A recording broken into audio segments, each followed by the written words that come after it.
The December 16 school board workshop is now called to order. I'm going to have Attorney Porter, board attorney, start the meeting. Okay, thank you, Madam Chair and board members. Today we have our policy workshop. As you know, this is an opportunity for the board to discuss policies proposed both by you all and by staff. If there's consensus on policies moving forward, they will be scheduled for a public hearing.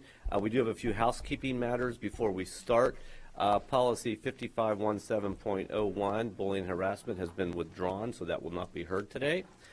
Policy 2520 and policy 9130, the first and the last, need to be heard together, so we'll do those at the very end. With that being said, we'll turn it over to the superintendent to begin the policies. The first one is 5512, tobacco-free environment, proposed by Ms. Gray. Yep. Thank you, Mr. Porter, and I'll go ahead and turn this over to board members. You're all familiar. This is one of our 3 policy workshops. I'll turn it over to Ms. Davis. Thank you. So yeah, we'll go ahead and thank you, Mr. Porter. You covered it well. We look forward to working through each of these, getting consensus so we can schedule the public hearing. Ms. Gray, if you are ready, we were going to go ahead and start with 5512, tobacco-free environment, that you brought forward. Okay. Just real brief, thank you, board members, for listening. And I think we all agree the vaping, according to the Tampa Bay Times, is 2024, one of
moods, their disposition, how they can focus from the academic side.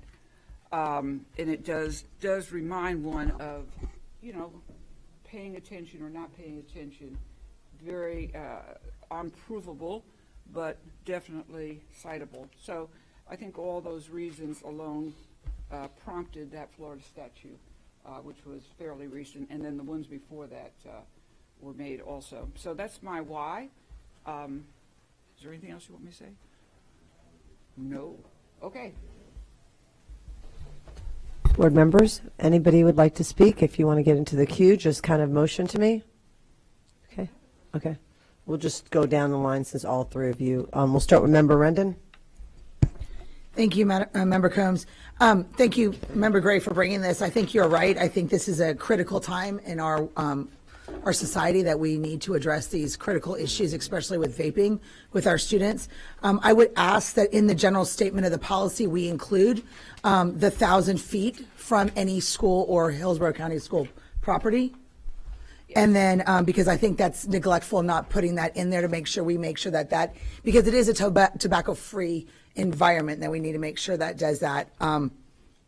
The other thing I would ask is on the very last page, 3 of 3, on line 102 to 103, where it says students who violate this policy, I would eliminate may range from positive behavior interventions up to including suspension, expulsion, and I would just leave as outlined by the student code of conduct. Because I think the student code of conduct needs to be the priority, not individual addressing individual policy and then each individual thing. So I think the student code of conduct needs to have the priority that it needs to have, and so we eliminate that one piece. Yeah, can I speak in return? Sure, maybe listen to all the, I think it'd be best if we listen to all the comments and that way, and then you can speak after that. That way I think it'll be quicker because we do have a lot of policies. So let's just get all the feedback and then we can go from there. Member Gray, if you don't mind. Okay, Member Vaughn? Thank you, Madam Vice Chair. Am I on? Can you hear this? Okay. So shockingly, I almost agree with everything that Member Rendon said.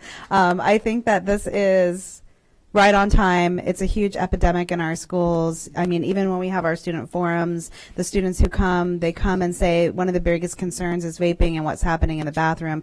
I would like not, because I don't support this policy, but I know we were testing out some schools where we were doing the vaping detection in the bathroom. So I would like an update about what that looks like and how effective it is and whether we plan or have the funding to move forward with installing that in all of the bathrooms and even in the stairwells, where I know that tends to be an issue as well if kids are avoiding the bathrooms.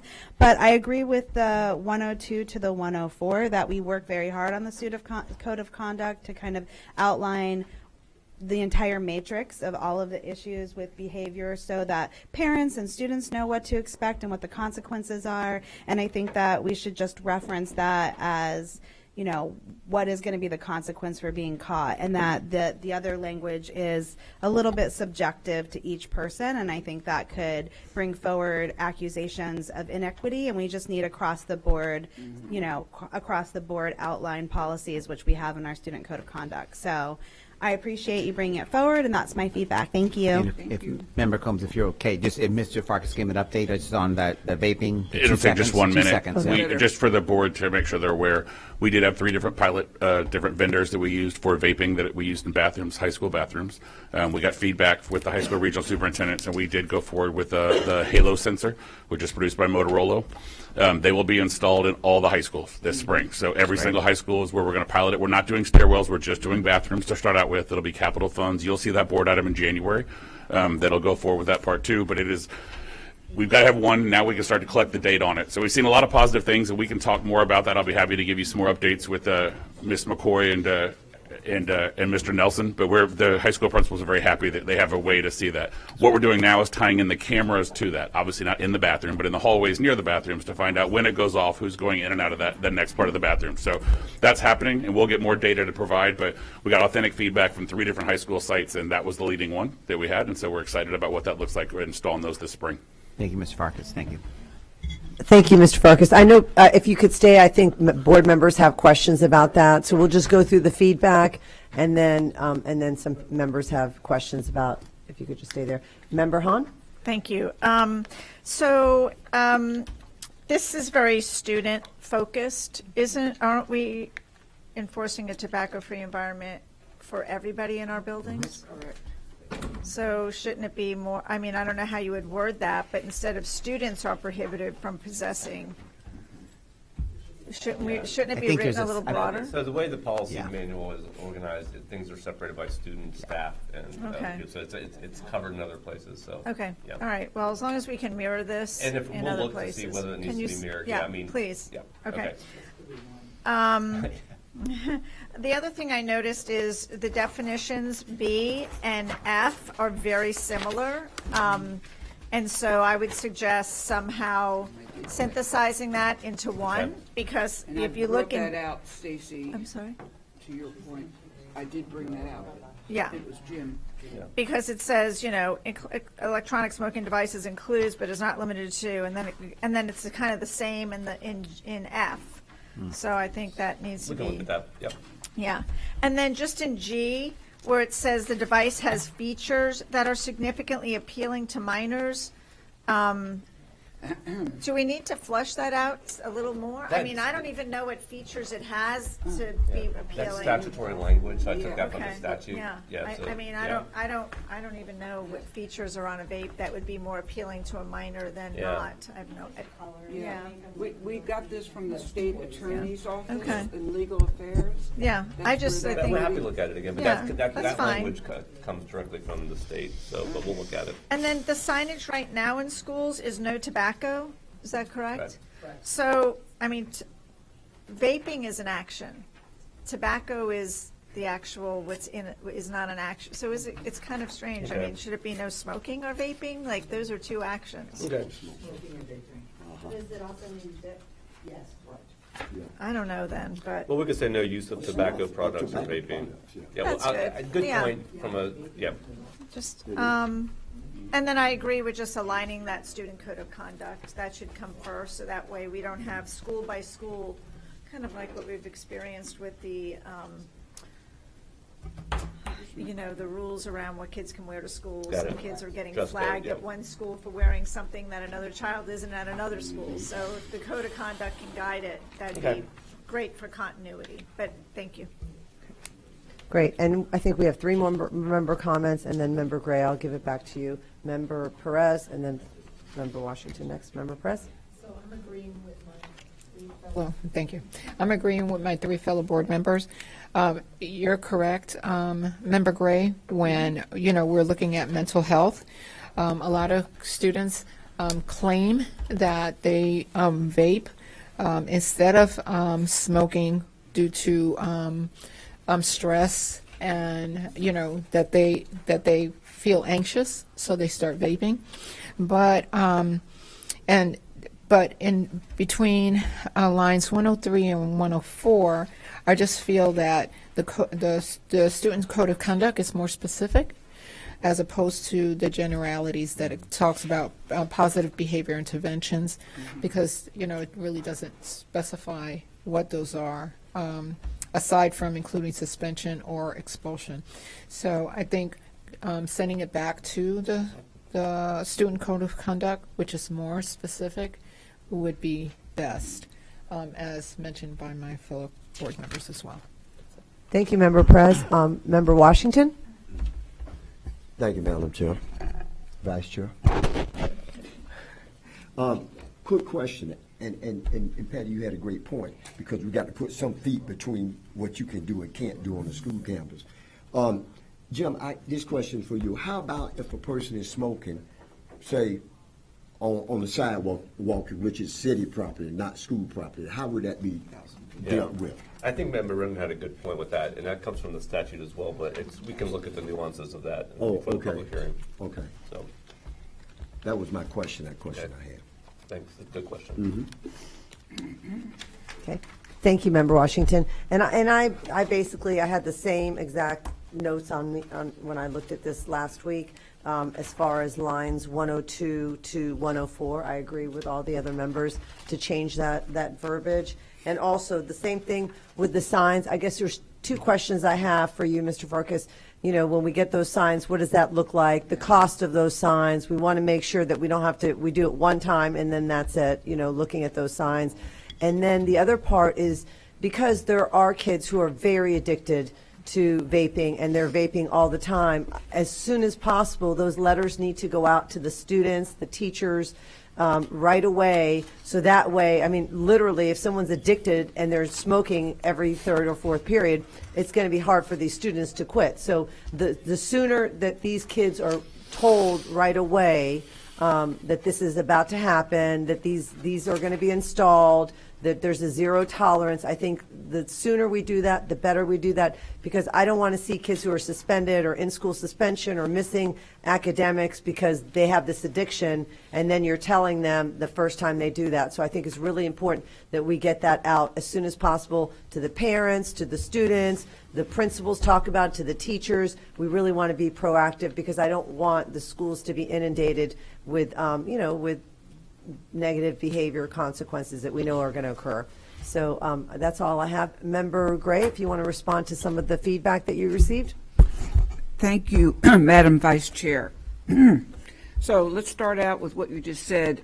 Chris Farkas has been charged with metal signage, no vaping. We're going to get a price cost on it. Did you get that yet? I did, because we did the signs we did on buildings. We did the safety signs, the big 1, 2, 3s that are on all the buildings, that part of it too. So to do all the schools that are middle and high school, I did not do elementary, but we can obviously do elementary. Elementary is easier. We can do it at one point. And middle and high school, there's more than one entry point. So we figured out 4 for every high school, 2 for every middle school. That's obviously going to vary a little bit, but we can do all that signage for less than $20,000 because we want to do the signage because we want it to be uniform. We want to make sure, Yes. to Dr. Hahn's point, that what they see at every single school is exactly the same as they come in to that point too. We're not going to hang on every bathroom. We're going to hang on every entrance. So you know when you enter the campus that is the policy of that campus. Okay. Thank you, Mr. Farkas, for that, and thank you, board members. Just addressing quickly, Member Rendon, Student Code of Conduct. When you look at the Student Code of Conduct and all the consequences, what we did is instead of just suspension, we put a PBIS, which is Positive Behavior Incentive Supports. In other words, initiating steps before you get into that higher degree of punitive value, which is in-school suspension or alternative. So we put that into the Student Code of Conduct in almost every citation because we don't want to have kids be suspended or be detrimental to their academic record, and that's to say the least. So that's why, and this came from our Hillsborough Healthy Schools Committee, which I have about 14 of them saying this, that, and the other. So they're experts into what the meat of this particular policy is. So I was definitely remarking and receiving that information. Secondly, yes, Member Vaughn, we do have the pilots going on. Thank you for that question. And thankfully, we'll have it in all schools. Mr. Farkas, thank you for that. And that's going to really show some data, which also is much needed. Member Hahn, I agree with you specifically, and I said to Jim that B and F are just about the same definition. So I wanted to have one, but that was the call from our attorney, and he has more legal know-how than I do. So that was the reason for that. And let's see, Member Washington, I didn't have anything for you. Thank you for supporting. Thank you, board members. I don't think I have anything more to say. I appreciate it, and I know that you all care for the safety and physical health and mental health of our students. That concludes my remarks. Okay, we have one more comment from Member Rendon, and then Mr. Porter, you'll wrap that up, and we'll move on to the next one, because we want to make sure we get through a lot of these policies today. My question is actually for you, Mr. Porter, is because we are doing those pilots now, do we need to address it in the policy now that we're doing the pilots and then re-bring the policy back once we've installed throughout the schools? Because right now, if there's any kind of behavior or any kind of disciplinary action that's used, our policy doesn't match our detections in our bathrooms. Yeah. So what would you suggest, just something, and I'm just thinking out loud, just that this would not apply to the schools that are currently with them? Well, it does apply to those schools, Yeah. but what I'm saying No, is we would those accept it. 6 schools currently are going to be identifying vaping a little different than the other schools. So right now, we don't have a policy that addresses if someone is disciplined for being caught vaping in a bathroom based on the detection device. So probably the best way to deal with that would be to include in this policy Correct. a temporary, for a temporary measure that those Yeah. 6 pilot programs will not be subject to this policy. And then Well, they are subject to this policy. Well, now but- they are. Right. Yeah, now they are, but if your goal is to have them not be, is that? No, my goal is not to not have them. I'm Oh. saying Maybe I don't understand. if I'm a the question. parent, my student is disciplined for vaping based upon a device detecting that device. And then I have parent number B, whose student has actually seen vaping. I don't want to be able to come to my policy and say, well, you only have it here if they're caught. But they're caught by a person, not by a device. Okay. I think we should add a paragraph in here that if utilized by a vaping monitoring system, the consequences will be according to the Student Code of Conduct. Okay. Something that addresses it, and then, of course, when we go to district-wide, we would do, and that would just be things that we would cover ourselves Got if it. a parent would look for, how are we addressing those Okay. devices That's- on. Yeah, we can, I'll work with staff on that, because I'm not as familiar with the pilot program, so we'll come up with a paragraph that addresses that to make sure. it's Between covered. now and Yeah, we go before full the public hearing, speed, right. I feel it's like when we finally go with everybody, Yeah. we can have it could be a Sure. uniform policy, but we at least need to address that some students could be caught with that device. Okay, I'll work with staff on that and come up with a paragraph. And then I think this question would be to all board members. Member Combs brought up a very good point. Because of the statute, because of this being a priority, should we say somewhere in here that we have a zero tolerance for any kind of vaping or tobacco products? Isn't that our policy? We have a zero tolerance? So I don't know, but I'm just saying, it sounds like the way we're all speaking is, the policy really is, we have a zero tolerance on our campus, and that should be our first statement. So, Okay, and as I said, we want to make sure the policies are right, but we also want to make sure we get through a little bit more. So Member Vaughn had 30 seconds, and then Member Gray, 30 seconds as well for you. So let's go ahead, Member Vaughn. All right, I'm going to speed talk. I agree with Member Combs that all this changes needs to be done with a whole kind of media push out to our families, not to get caught off guard. But I do kind of wonder, and I'm glad you're here, if this is more appropriate, what Member Rendon's referencing for the student code of conduct itself than the policy. And that's just my thoughts. 30 seconds? Did I make Okay, it? you were 15. Okay, Member Gray, 30 seconds, please. Yeah, so I'm guided by, and I think we all are, by the Florida statute that this is prohibited, period. The end, it's the law. There's no, now, zero tolerance and PBIS, in other words, mediation versus zero tolerance. I am more on the side of giving kids another chance, and that's a philosophy. I understand zero tolerance, but I also support, and so does our committee, keeping kids in school as best we can. So I don't want to go ahead and put that line there. And that's my 2 cents with this policy, and that's why I wrote it, or had it written accordingly. Done. How many seconds did I get? Okay. Okay, so if we could just wrap up, before we move on to the next policy, so Ms. Davis and I know what we need to bring forward to the public hearing. We're going to look at the pilot program and see how that interacts here, and whether we add a paragraph here or add to the student code of conduct, but we need to address it.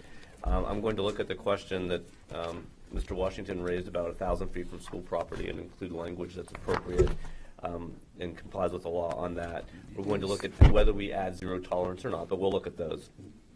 We're going to look at definitions B and F, and to the extent they can be combined, we will combine them or modify the existing definitions. We'll also look at some paragraph G, the language that Dr. Hahn raised, whether that needs to be, there was more language in the statute we could add that might make it clearer. And we're going to look at the signage and how the signage should read to make sure it's consistent grammatically and it conveys the message that needs to be conveyed. And then we're going to delete or eliminate the options for discipline and just defer to the student code of conduct. And with those changes, we'll make those changes. You'll have them well in time for the public hearing, and this policy will move forward by consensus. Okay, thank you, Mr. Porter. Okay, next policy. Mr. Porter, which is the next policy? Next policy was being brought by Member Perez. This is policy 5610.04. This is regarding harassment on school buses.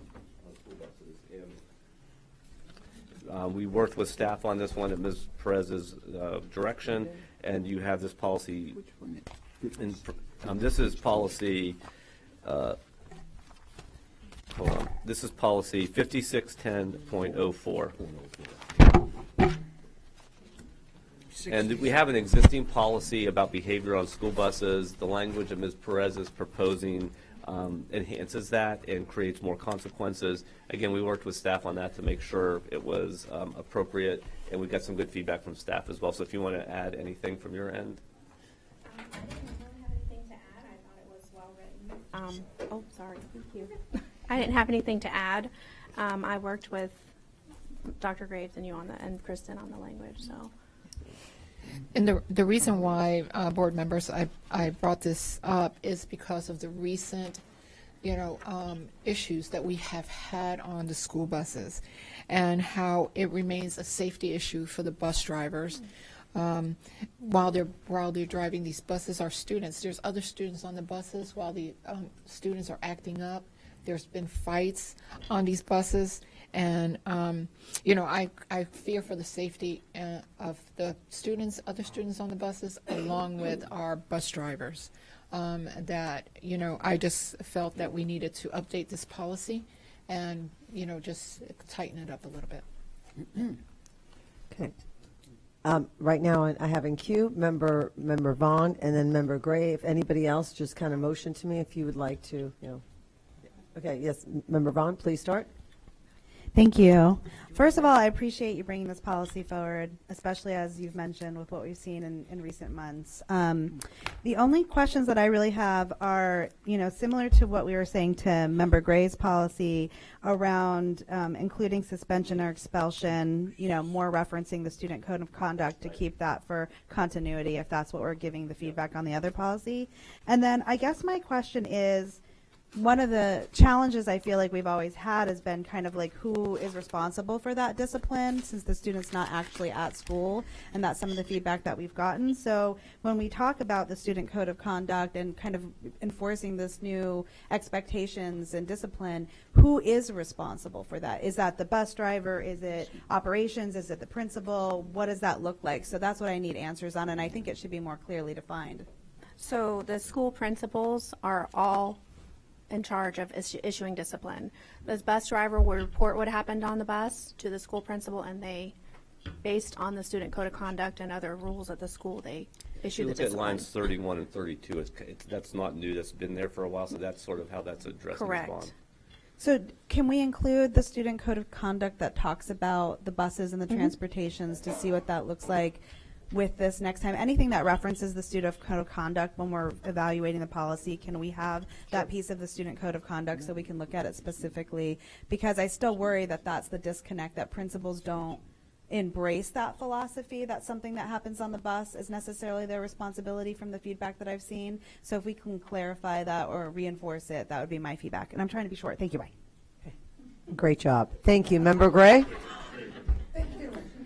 Especially the end. Just kidding. Thank you, Madam Chair. This is much needed. You hear it too many times, and I know, Ms. Hill, you're doing a very commendable job with the transportation. My question is twofold. First, you go on a bus. Where are the rules? Are they in other words, what are the expectations, and how clear do kids? And then I'll get into the other communication. What's that? So the code of conduct and the rules for the school bus are posted on the bus, every single bus. And we send, the code of conduct goes out to the kids with a transportation section on how they're supposed to behave So on the when bus. there is a behavior problem, what does the bus driver do? So the bus driver will warn the student, obviously, and tell them what Verbal they're warning? expecting. Yes, Okay. ma'am. And then if they continue with that behavior, they'll do interventions like possibly move their seat, talk to the administrator on the ramp about what they're witnessing on the bus, talk with their supervisor about what they could possibly do to help the student behave. And then if those things don't work, then they will write a referral. So what happens is with the procedure, it hasn't helped, nothing on you, but the students are still disrupting on the bus, which may have been the motivation why Member Perez, Madam Chair, brought it up in the first place. So then the argument again is, do we do a zero tolerance or do we do a PBIS? In other words, an immediate intervention. Well, the safety issue is so, to me, is such a priority. And this goes to the principal, and Mr. Farkas or Ms. Hill, how are the principals handling this situation? The ramps are just full of problems. There's two different. I'm glad you. First of all, I appreciate the policy being brought forward because it's a real concern for our drivers and for our safety on the road. I mean, we all drive in Tampa in our cars that are smaller, and you realize what a challenge it is just to do it in our cars, and then put 60 or 70 kids that may or may not be behaving that day, depending on if it's right before the winter break, behind them. So it's a commendable job. I got the opportunity to do that when I first started teaching, to drive a bus as a coach, and it's one of the challenges. It's a huge challenge what we do. So it's we can put as much training as we want to for our bus drivers. It's going to be a challenge if the student behavior, the community behavior continues on that. It's a legitimate concern we have. I mean, the only alternative is to put another person on the bus, and we all know from a budget standpoint that's just not a realistic thing for us to do. Now, we've done that in a few places in certain areas. I want to talk a little bit about bus suspension. So yes, 100% the school is responsible for it. It's a challenge. There's a disconnect because it's not your staff member. The bus driver drops off the referral or puts in the referral and goes on to run their other routes, as opposed to a teacher that you may get feedback from. The other challenge is for ESE students. So if you have an ESE student who is suspended from the bus and doesn't come to school, it counts as a revocation and counts as their actual time away of their 10 days that are on there too. So it's also something to think about from that perspective, is that it counts as a suspension, one of their suspension days, even if you just took them off the bus and they don't go to school. Bus suspension is 100% a real thing, and it's something that needs to be done.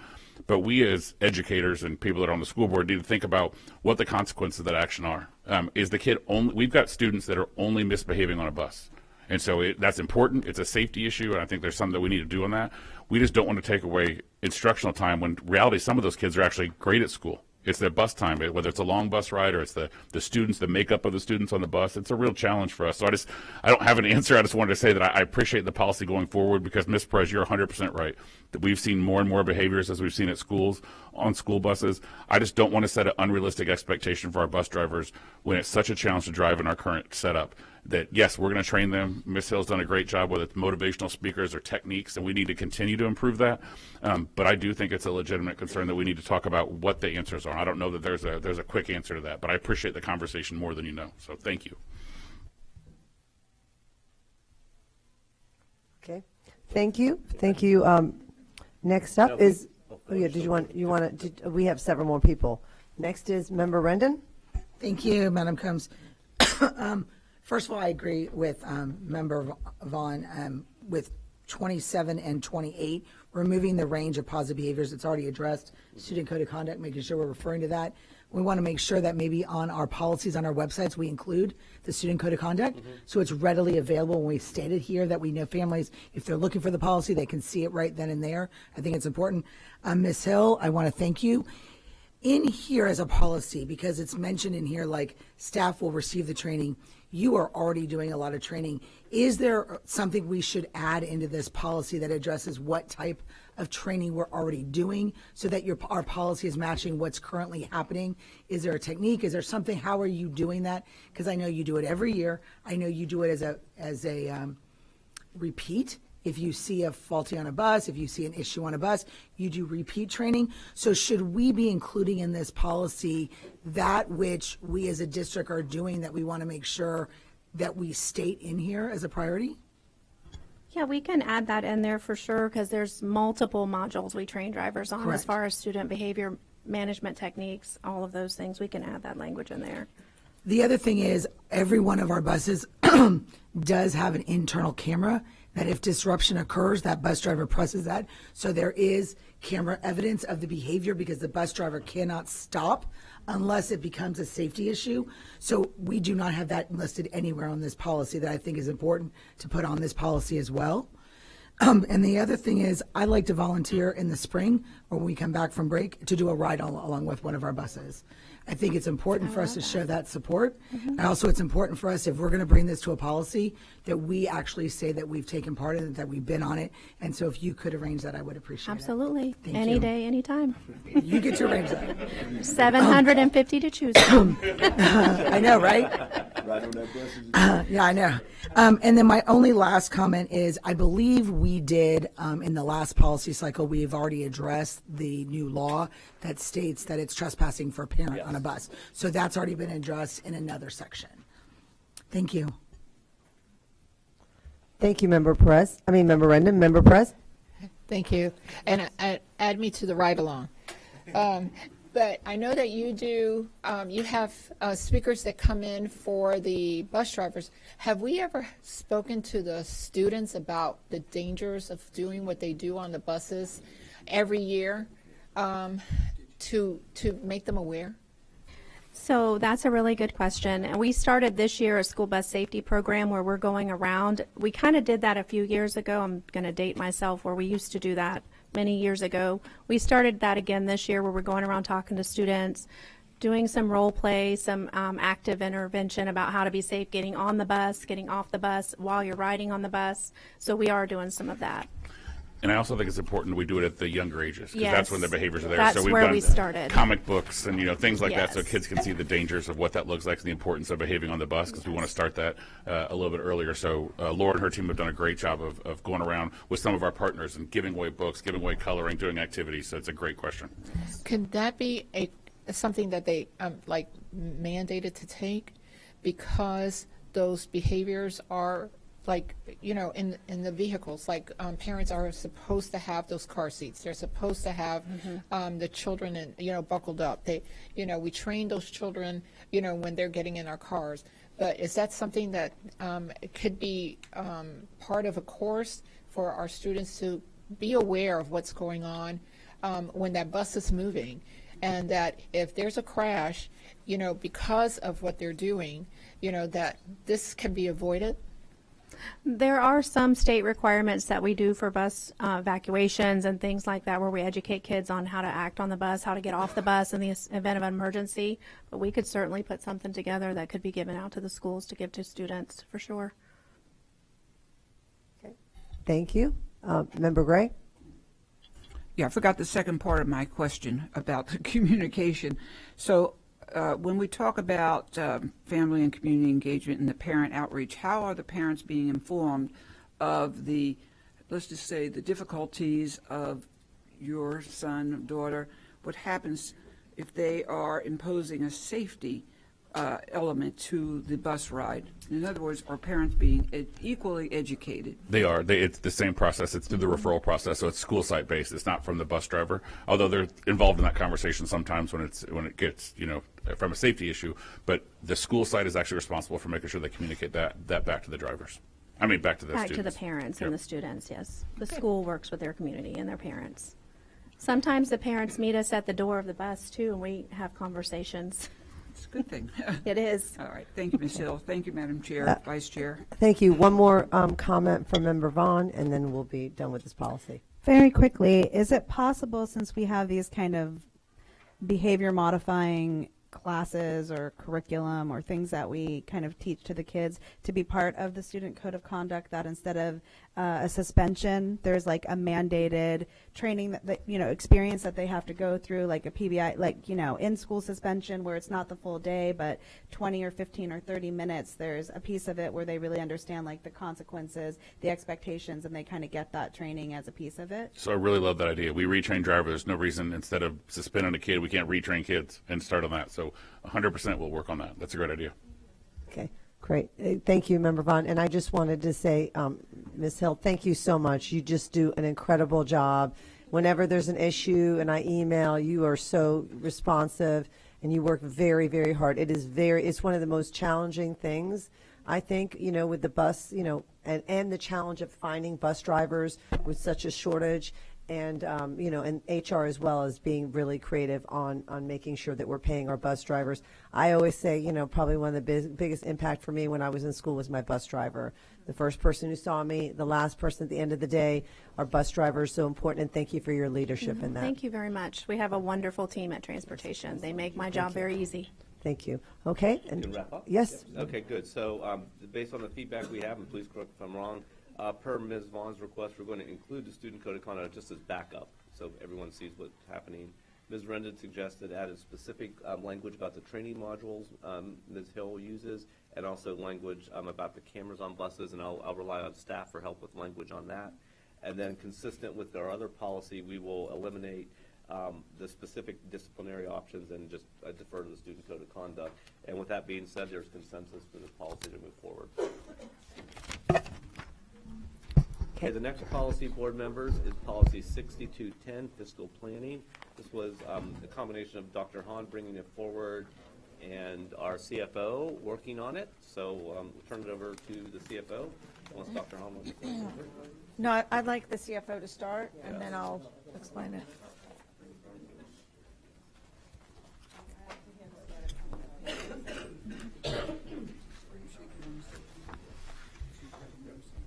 Right. Good morning. We're back here again talking about our fiscal policy, so we're excited to have this conversation as we look to get into a finishing line about where we want to set that. And I want to start by expressing my thanks for bringing this policy back. We're going to have a short presentation to kind of understand some parameters of that. I think that will help shape the story. And then what our goal is this is the foundational piece from establishing our budget here for the district. It may be even more so to fulfilling the long-range fiscal planning that we want to get to. And so I really think this is the foundation that we build upon that. And so we're hoping that we can establish that and get there. And so with saying that, a couple of things that we wanted to show you this morning, and just briefly, because I know we're running a little bit short on time, is just go over a little bit of what the statute requires, and then some things that we have proposed in the policy, and then would welcome a hearty discussion about that. And so Florida Statute 1011.051, the highlights of this statute really surrounds the guidelines of using our general funds. And I just wanted to highlight a couple of items that we're aware of, but we don't really talk about it a lot when we talk about this policy. Number one, this policy references the general fund, the operating budget of the district, and it doesn't go into the other funds that we have, but only centers around that fund. And inside of that fund, we have all these different categories, and you'll notice in the new policy, we have listed every type of fund category that we have, and I think that's important as we consider what we're working with. But this policy, or this statute, focuses on the non-restricted, non-committed, or non-spendable categories. It's really our unrestricted portions of those funds, the ones that have the ultimate freedom, the ones that we can use for any type of need that we have here at the district. And there's really two different phases of this statute. Number one, it centers on a 3% general fund reserve, and that is in relationship to the total revenue that we have here at the district. If the district falls below a 3% threshold, the superintendent will have to notify both the school board and the Commissioner of Education of what has happened, and then some context behind the story about why did your fund reserve drop below that. After that point, if it exists for 2 years, and I think this is important, if it exists for 2 years, then the district will be mandated, or there's some restrictions and requirements that it'll have to do to reduce its administrative expenses. And so that's important as we consider that. The next part of the policy is what happens if it drops below 2%? And so if it drops below 2%, the same things happen as the first time, but now some additional things have to happen. The Commissioner of Education will do a review, if I can summarize it like that, of what's happening at the district. He will appoint potentially a financial emergency state of the district, and then there'll be some requirements that we have to operate on, even more so than what happened when you fell below 3%. In addition to that, once the district falls into a financial emergency, an independent review most likely will be required. And inside that independent review, that will have determinations of what happened, about what needs to happen to fix that, and then some action plans for the district to follow. And so I just want to highlight, because that's the foundation, that's the bare minimum that we can operate on. And the question is where do we operate above that as we manage the district? To help it explain a little bit more, I thought it would be good to explain our history of where our fund balance has been over the last 6 years. And so as we consider this, and this is found in our financial statements, and so it's public record. And so when we see this, we can see how our fund balance has shifted back in 2020 from a $118 million fund reserve to this year projected at a $226. Now, inside of those funds, we have really two groups of numbers. We have our unrestricted portion, which is what the statute monitors, and then we have all our more restricted funds. And so if you look back in 2020, our unrestricted funds were at 4%. That's kind of the lowest that we've seen. And remember, policies, it starts at 3% as the base minimum. So we're at 4%. This year, we're projected at 7%. But some of the highlights that I wanted to mention, in between those years, obviously shifts in our financial planning has happened, and we wanted to try to do better than we were into 2020. But also COVID happened in some of these years, and we saw an influx of funds that helped us in numerous ways. So you can see in 2024, our unrestricted portion of our funds was up 16.3%. And so we saw that has dropped in 2 years down to 7%. There's a lot of reasons for that, and we'll talk about that in a little bit later in the presentation. But $396 million to $226 million, our fund reserve in totality has dropped over $170 million. There's reasons why that's good to spend that money, and there's reasons that we need to monitor that, and that's really what this policy is about. It's about you need to be aware of how much money you have, but also have a base minimum of how you want to manage the district. And so in the policy, we have referenced all the different types of fund categories that we have. And so I don't want to go over those that's in the policy, but we just wanted to bring attention to that. It's important to understand the different types of funding that we have. But for the policy, there's two recommendations there's three recommendations we're making. The first is how we're going to approach the fund balance. The district is recommending that to maintain its service to students, we want to maintain a general fund that is 7% of these funds that is not classified as restricted, committed, or non-spendable, and an overall 10% general fund ending fund balance as a percentage of the total revenues for the fiscal year. So just to clarify, a 7% unrestricted portion and a 10% overall, which is what the fiscal year 25-26 budget was established at. I think there's two main pieces to the policy that helps us manage this, and I think it's important to bring light to that. Number one, we wanted to provide in the policy in case anything was to occur, something unforeseen, something that you can never predict. It allows the superintendent to bring forth as an agenda item to the board the opportunity to drop below that fund balance. And we thought it was important as financial stewards of our district and to service our students. If we were to do that at the same time that was brought forth as agenda item, the superintendent also has to bring a multi-year plan of how to restore those funds back to the appropriate fund balance policy. We think that's important. You never know what's going to happen, and we think that's important too, that you have the option to use it if an emergency happens, but you also have to replenish your savings account if you decide to use that. In addition, in the policy, it states that the general fund reserve shall be limited to the funds unanticipated or for extraordinary emergencies, such as, and it lists several of those. It also states that the reserve may not be used to fund settlements against the district or collective reoccurring bargaining contracts. We think this is important.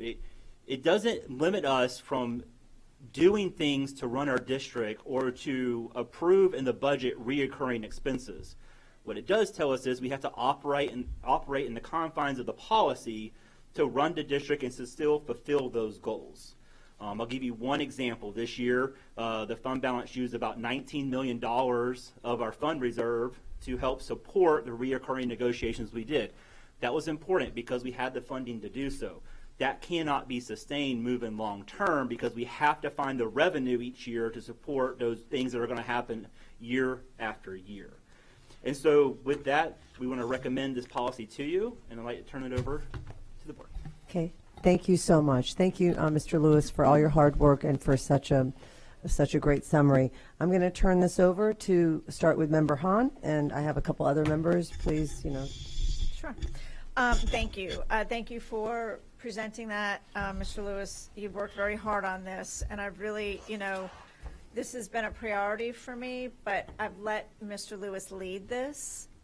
And obviously it's a priority for all of us, but I've really let Mr. Lewis lead this because he is the expert, and so I know you put a lot of work and time into this. And I think overall as a board, you always want to leave something better than you found it. And I know when, the first couple of years that I was on the board, the finances we had to go out for a tan, and we were struggling financially. And I think when you look at this policy, it really is a board vision, not just a policy. How we want to, how we envision how we're going to operate moving forward so that we can make the biggest impact and safeguard everything that's important to us. So it's very forward thinking. And as Mr. Lewis said, the statute does require just a 3% fund balance. And some folks might say, well, why can't we just do that? And that gives us more flexibility. But I think what experience has shown me, as maybe some of you, is that this threshold of 3% does not provide the sufficient flexibility to responsibly manage the increasing fiscal pressures that are facing our district. Whether it's enrollment fluctuations, emergency responses, rising operational costs, or unfunded mandates, we need to prepare to be able to comply with state law, but to also lead with sound fiscal stewardship. So this policy does strengthen the long-term financial stability of the district because, as Mr. Lewis said, we're going to use this to plan moving forward, not just for this year, but for, maybe a 5-year plan, have something more visionary. So it establishes a 7% unassigned general fund balance and a 10% overall general fund balance. I want to just talk about that a little bit because I think there might be some thinking that we're now at a 17% fund balance. And that's not the case. You know, this is not, the 10% and the 7% is not additive. The 10% is the whole pie. So it's all of those things that Mr. Lewis listed on the first page. That is the 10%. The 7% is a piece of that 10%, and that's just the unassigned, flexible, usable funds. That is our true financial safety net. And they're fully flexible, and we can access it for, you know, all those things I mentioned just a minute ago that, you know, put pressure on us financially. So I just want to make that clear because with our other policy, it was a little confusing, and, you know, we did have actually 8% and 8%. The way it was described, we're currently now at a 16% fund balance, which is, you know, not where we want to be. I think the other piece that's interesting to this policy that I think shows real foresight, or, you know, is line 53 to 60 around the superintendent's authority, you know, to it provides steps that if we need to use that money in a certain way and dip below that fund balance. So there is flexibility built into this. If there is an emergency that goes far beyond what we could have ever imagined, you know, it clearly says that the superintendent can recommend a specific agenda item based on a financial need that requires the additional use of funds, and that there will be a plan in place by the superintendent, let's see, the second fiscal year after the funds were expended, that they have to restore them. So this is more flexibility than we've ever had in our given, you know, in our finances and specific to our fund balance. But it is also board driven. The superintendent just doesn't have the authority to do that. It has to be a board decision. So, you know, I do think this is very different than any other school district's fiscal policy, but I think it's because we truly are trying to create a vision here, not just an operational task. And it certainly doesn't, you know, it doesn't mean we can't do things like raises and steps and give and all of that. But, you know, it does mean that we're going to have a plan to sustain our savings. Because there are so many things, and I don't have to tell you all, that we're facing financially right now. And we need to really be a little bit more strategic in how we're saving our money, and we need to be more strategic in how we're spending our money to make sure that everybody who has a job can keep a job. Because if you look around right now at some of the districts surrounding us, they have been operating on very low fund balances, and they've also had to fire a lot of people. And I don't want to be in that position. We've been in that position before, and I don't want to be there again. I don't think the union wants us to be there again and firing employees because we have a low fund balance. They're just as concerned. But this also gives us a lot of flexibility by still really giving us that really strong safety net. So that's all I'm going to say, and I look forward to everybody's comments. Okay, thank you. I think I have everybody in the queue. We'll go ahead and start with Member Gray. Thank you, Madam Vice Chair. Thank you, wonderful one, Jamie Lewis. You did a wonderful job using that because, as Member Hahn, thank you, Member Hahn, for bringing this forward. Of course, it was very acute. 2016, 2017, the board, we saw the 3%, we saw delayed maintenance, and we also saw the continuance of instructional and administrative positions due to the Gates grant under Mary Ellen Ilya. So we couldn't sustain all these instructional heavy lift of payment. Then fast forward, as Member Hahn knows very much, we had to take a TAN notice, and that came with a hefty amount of interest rates. And of course, it also came with a lowering of the bond rating. And why is the bond rating so important? You know, you think after the ESSA grant we would have a great amount of money, which we did, but that's temporary. So what happens with the bond rating, as I understand, and Mr. Lewis, correct me, if it's consistent, if we are consistent year after year, then we can expect if the fund balance is, we can expect a raise of the rating. Is that correct? Yes. From our feedback we've gotten from bond agencies, they said the greatest thing that we can do for our district is we've been doing well from a financial management, but to be consistent with it, to show that we've adhered to policy, that we're running our operations. It mentioned earlier that we have used some of our fund balance to pay for reoccurring expenses. And even though we can do that under policy, they like to see more stability with that, and and you saw from our history kind of goes up and down. So. Yeah. So we can look forward to hopefully a raise in our bond rating, which is always so helpful. The other point I think we need to share is when we talk about the biggest goal, well, of course, the biggest goal is to be able to pay our employees more. So why is this fund balance high enough to do so, yet also allowing the superintendent, in case we have emergencies, to have the funds to pay for that without taking away from instructional pay? Is that an accurate statement? Yes, as I mentioned in the beginning, I think this is, in my opinion, as a CFO, the foundational piece to building not only next year's budget, but long-term financial planning. It allows us the parameters to work inside of, and as you mentioned, Ms. Gray, it does not prevent us from doing any of the things that we want to for both our students and our employees, but it does lay the foundation for us to operate as. Yeah, and the clause that you have said about the reoccurring expenses, explain why the fund balance should not be used for that, and there is dissonance in that particular question, as I understand from perhaps the union. Yep. I think it's just good stewardship to use the revenues that come in on an annual basis, and you have a plan of how to expend that. If you overcommit yourself, that you have to find ways the following year to resolve that.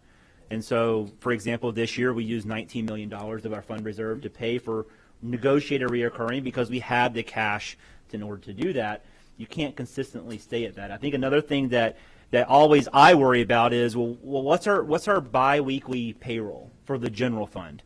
It's roughly about $70 million. Mm-hmm. And so with our unrestricted portion right now, currently at 7%, our unrestricted portion is about 2 pay periods. We have enough cash in unrestricted funds to cover 2 pay periods. If we were to drop down to 3%, which is the state minimum, we would have enough for 1 pay period. Right. And so, that's a little close to it for us. We think we need to have, that's our focus, right? Our focus is our students and our people. And so meeting those payroll demands for payroll is very important in case anything was to happen. Yeah, and Member Hahn and I are reminded that we were 2 weeks away from not being able to pay our employees. Okay. 2 weeks. Okay. That's the 10. And then last, the board is very involved, and I want to thank Mr. Lewis for mentioning the board in lines 43, 48, and 58, because it seems to be more detoured with respect to the board's involvement, and that's a good thing. So thank you very much. My remarks have been concluded. Thank you. Thank you. And we do have several policies, and sometimes we'll have to go back around after comments. So if we can keep our comments to a minimum, that would be great to give everyone, because everyone's in the queue this time. Member Perez? Thank you. And Member Gray, I remember that too, because I was on the board as well. So I want to punt it over really quick to our superintendent, so he could give a little bit of background about the bond, when we would have to go to the bond rating agencies because our rating was low. Yeah, based at that time, just board members, this is back in 2017, 2018. There would have to be trips the superintendent, chief financial officer would have to make. I'm sure Dr. Hahn, you remember that, where we would have to go in person up to the bond rating agencies. We have not had to do that in the last 2 or 3 years, I think, just because of our stability that we've shown, and this policy just enhances that. But that is all we speak about from those years in 17, 18, 19. It was real.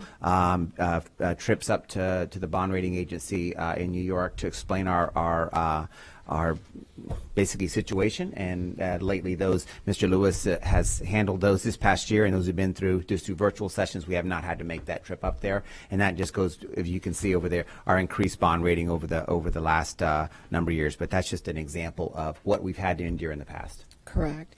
So, the comparison, when you have a minimum fund balance requirement of 3%, it doesn't provide that cushion and that protection against the financial risk. And this could really leave this district in that vulnerable space that we were in, back in when I was elected to the board. It was really, and there was times where we had to, unfortunately, fire, especially staff that was really, really needed. I hated coming to the board meetings because we didn't know who was going to be let go. And a lot of the staff were really, really upset about that. But by maintaining that 10% fund balance, it demonstrates that prudent financial management and stability. The budget stability, along with emergency preparedness, with the bond rating, and also, that we're stable, that we're looking at our budget every month, that we're maintaining that stability for this district, but more importantly for our staff, that we're making sure that they're getting paid, that we're putting them first and foremost. And, for me, that's important. So I'm going to leave it there, and I need to get in the queue. I will. Thank you, Chair Perez. Member Vaughn? Thank you. So my concern about this policy, and you touched on it this entire time, is the ability to increase our employees' salary every year and pay them a livable wage. I mean, we advertise the STEP calendar when they get hired, and that is what they assume that they're going to be making. And every year, the fact that they have to come and basically beg for what we advertise as a living, an increase in living is an issue for me. And so I understand that we're in a rock and a hard place, right? Like many of us have been very vocal about the concerns about the funding and what that looks like. So I'm not naively just thinking that, we can sustain constantly paying, salary increases by our general fund. But I am concerned that this policy doesn't allow us to at all, because what would have happened if we had this policy, as you've mentioned, we used 19 million of it this last session. Are you saying we wouldn't have been able to give our employees a step if this policy was in place this last negotiation period? No, I think because of the opportunities we have with the superintendent being able to bring agenda items forward, and we were above the 7%, we would have some of that flexibility. But doesn't this say, regardless of the balance, none of it can be used, or is that only within the threshold? It's addressing just the threshold. Okay. And so it's in other words, the superintendent would not bring, in my opinion, the superintendent would not be able to bring a agenda item forward that would drop us below 7% because of that reason. Because of reoccurring salaries. I see. And so that prevents from that happening, because that will be the hardest obstacle to overcome the following year as we find the revenues to support that. But are you saying the general fund could be used if we had above this threshold? Yes. Can you make that more clear in this policy? We sure Because can. the way that I read it, it says Yeah. can't be used at all, We can. period. And the next question that I have is, for the reoccurring funds for vacancies that we don't actually fill, that we put into the general fund, can we take that pocket of money and put that somewhere else so it can be used, since those are reoccurring funds that we're not filling those? We budget for those positions, we budget for those reoccurring funds, we don't fill them, and then when we don't fill them, we put them into the fund balance, but now we're restricting those funds. So is there an option for that to be a different not go into the fund balance and go back into a pot that can be used for negotiating salaries? Well, I think what it would do is if it came back in there, then you would come in above the fund balance, which gives you the financial flexibility to use it in the following year. I can tell you we have greatly reduced how we budget for vacancies inside of our district, a different philosophy that we're taking in the finance section. So we will have less of that flexibility as we have maybe in years past. But I think what it would do is if you did not spend that money, it automatically goes into the fund balance. It goes above 7%, and that provides the operations flexibility in how they do things for the next year. So are you saying that you're guaranteeing that the vacancy money will push us above the 7% regardless because we're not budgeting for any of it? No, I'm saying that if that was to become true and we have savings in our budgeted payroll and personnel costs, that those savings, as long as everything else happened as planned for the fiscal year, that would still remain in the fund balance. And so if that we had $20 million in savings for positions we didn't fill, and everything else was true to how we financially planned for that year, that $20 million would still reside in the general fund balance. And if that brings us above the percentage, then we have the flexibility to use those funds if needed. But if it doesn't and something else happens, because I see our, our amendments every single month, I know what that looks like. What you're saying is if that didn't happen, we would still be using those vacancies and putting that reoccurring fund back into the fund balance, but not being able to utilize it when we go to negotiate. Am I understanding that correctly? It would be part of the. If the money was, if we went above the 7 threshold. It would be part of the whole, but also there's a relationship with contractual service with that, because if we use less vacancies, like at school sites, for example, we are fulfilling that through a Kelly service or another contract like that. So we might see a savings in vacancies, but we also would see a rise in expenses potentially, or vice versa. If we saw that we hire more, then we would see less in contractual services. So there's a relationship there, but I think if I'm understanding your question right, I think at the end there's a savings that does go to the whole, but those, that's evaluated from an entire budgetary standpoint. And to your point, if everything comes in true, then it's a savings. So before we vote on this, I'd like a breakdown of the last year, how much of the percentage of the fund balance was on vacancies and what that looked like compared to how much money we spent on Kelly service staffing, and an idea of how much actually went into the fund balance based on vacancies. And that's all the questions I had and feedback. I'm sorry it took so much time. Thank you. Thank you. Next is Member Rendon. I didn't think that was that long. I do appreciate this because outside of school districts, and if you were another state agency or an agency that was working with any other department for the state, they actually required 90 to 120 days of staff salaries we put aside. So thinking that we're only at 30 days, that requirement is actually quite less than any other provider working with other state agencies. So I do appreciate that. I also appreciate this policy as a transparency to explain the difference between restricted and non-restricted funds. I understand where Member Vaughn is coming from, because we do see vacancies, but we never see, when we see a vacancy and the money from the vacancy, we never see the expense that vacancy has caused. And sometimes I think maybe we should be able to see that side by side to recognize it may or may not be. Mm-hmm. Also, if it is a position that's going to hold next year, then it still becomes a restricted fund and can't be used as a new salary. It could be used as maybe a bonus or something, but can't be used as a salary, and I think that's important. I also think this policy is important, that it really talks to the public about our priorities and how we're spending our money. And I think the public needs to understand that we take great pride in making sure that we use the taxpayer dollars for our staff, and we take good pride in making sure that we prepare it so that our staff are secure and moving forward, and so that we can look for other funding sources. We can look to say, hey, we're doing it the right way and we still can't make it happen. So we need your support to give us more, not necessarily from the public, but from the legislator or anywhere. And so I think I appreciate this policy, and I appreciate the detail you put into it to give us the explanation from a fiscal point of view. So thank you. Thank you, Member Rendon. Member Washington. Thank you very much. Jamie, thank you for explaining it the other day when we had the a meeting. And also, Dr. Hahn, this is very important because you were around when we had really tough times in this district. I'm going to be very brief. What was selling me on this is flexibility. We have the flexibility now to do what we need to do. Number two, the superintendent must come up with a plan, replenish this fund within 2 years, which is very important. And number 3, it's board-driven. That's, to me, that's very important. It's board-driven. It takes the pressure off the superintendent. Everybody runs to the superintendent about something, but now we have the control to do the things that we need to do. You definitely have me on your side. Okay. I appreciate it. Thank you, Mr. Jim.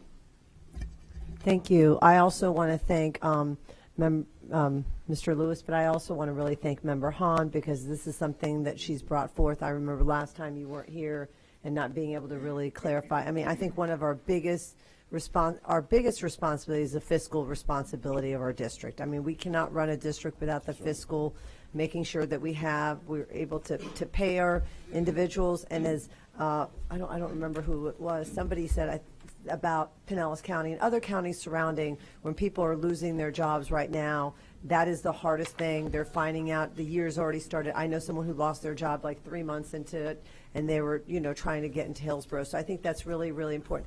The only comment that I have, or the only concern that I would have, is that the last line of the policy, the general fund reserve may not be issued to fund settlements against the district or to fund collective reoccurring bargaining contracts. I can understand the reoccurring, but I don't know if we can write, but can be used for bonuses or something like that, or add. I'm just saying, I can only be one person, but to use something of that language, because I do agree that often there are a lot of vacancies, and those vacancies go into the general fund balance, and then that can bring it up to 17% or whatever percent we have at the time.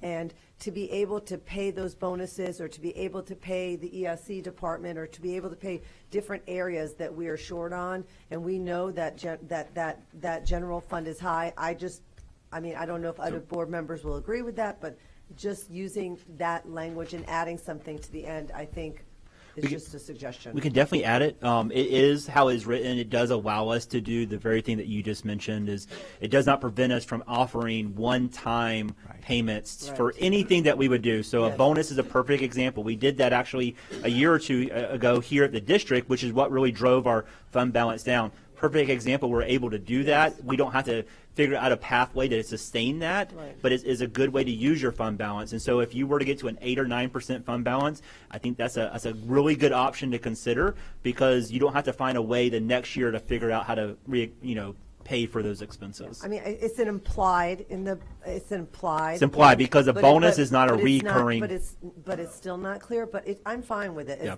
As long as we know that, that's fine, but I just want to make sure on record, I discuss that and talk about that. So, but it would be nice to add that, but if, it depends on the other board members, it's, how they feel about that. I just feel like our teachers and our staff and our everybody who works for the district would feel good if they saw that additional language in there, to know that if we do have that additional funds, that is stated clearly on our policy. That's the only part I would like to add. Okay, I know we have several more people in line. I think Member Hahn, you wanted to speak, and I think Member Vaughn, and then that's it? Okay, just you two, and then we'll move on to the next policy. Oh, and then we're going to close off. Yeah, I don't mind adding that. I think it's not reoccurring, so you can do it. Anything that's not reoccurring, but if that, if that's added, that's fine.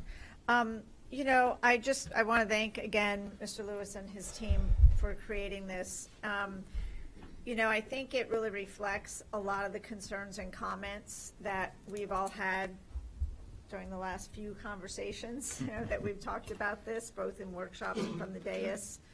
And, we started out talking about committing to 10%, and then we compromised and went to 8%. And now we are at 7%. And as you explained, that's enough to hold us for 2 paychecks. And so, and that gives us some time to, make some financial adjustments to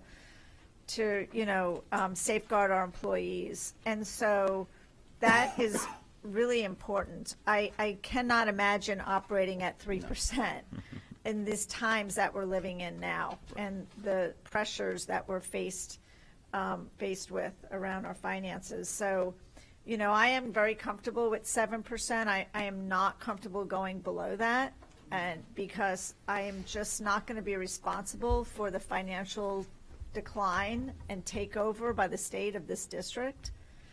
it happens. It happened to another district, my first year on the board. They go in, they take over, they fire, they get rid of the superintendent, they get rid of every board member, they get rid of the CFO, and the state runs the district. And, you know, I never would want to have that happen. And I think this is the best way to safeguard from that, but also providing us with the flexibility to respond to the needs of the district. And, you know, of course, we all want to be able to give our teachers their steps and their raises. You know, most of us were teachers. And I think that you can still protect them in their jobs, but also continue to give them their raises. I think they deserve both. I think they deserve job security, and I think they deserve their raises. But you can make it 3% and give them everything, and then there's no job security. And right now, I think that means a lot to people, the job security. So this allows us to do both for our employees. Thank you. Thank you, Member Hahn. And we're going to wrap up with a comment from Member Vaughn and then Superintendent. Yeah, mine's really quick. I just want to put on the record, since we had discussed it when we discussed this policy, that I think a crucial part of this is the education to our employees about where our general fund is, how much we're getting, what our per pupil funding is, how much that increases our budget, what that looks like when it comes to negotiations. Again, it's complex and it's hard to chunk down, but we owe it to our employees as we make these decisions to also help them to understand what's guiding these decisions. And so I just want to put on the record that I've officially asked for your team to do town halls and to do something, not just as we get closer to bargaining, but throughout the year, to really give access to help our employees understand where we are financially so that they can advocate for realistic things as we move towards bargaining each year. So is that something you're planning on doing? Yes, we're already already working on a plan for that. Okay, thank Great. you. Great. Thank you, Member Vaughn and Superintendent Ayers. Thank you, Vice Chair Combs. So just to be clear, I just want to thank Dr. Hahn, Mr. Lewis for the work on this policy. I think this gives us stability moving forward. So thank you, Dr. Hahn. Thank you, Mr. Lewis. I know we put a lot of work into this. But this is year 3 now for me as superintendent, and this board has been very clear to me around student achievement, safety, and increasing salary and benefits to employees. And I just think, I just want to use this opportunity. We've been very effective at that over the last 3 years. We have meet constantly. That is one of our top priorities in finding every avenue that we have the ability to do that every single year. And already, forward planning as we move into bargaining for next year on how we make that happen. This policy gives us that backbone guide rails to make that happen. So just thank you, Mr. Lewis, Dr. Hahn, for your work on this, and thank you, board, for your support. And just to wrap up, if we can wrap up, Yeah. Madam Vice Chair, for the policy, there's consensus to move it forward with clarifying language suggested by Member Vaughn and Member Combs that Mr. Lewis will work on before bringing this to the public hearing. So otherwise, this will be move forward. Thank you. Great. And we'll go to the next one. Okay, thank you.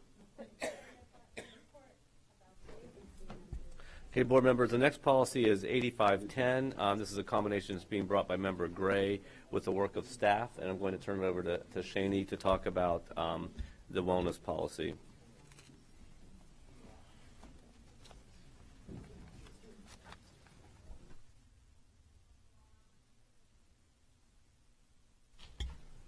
Good morning, everybody.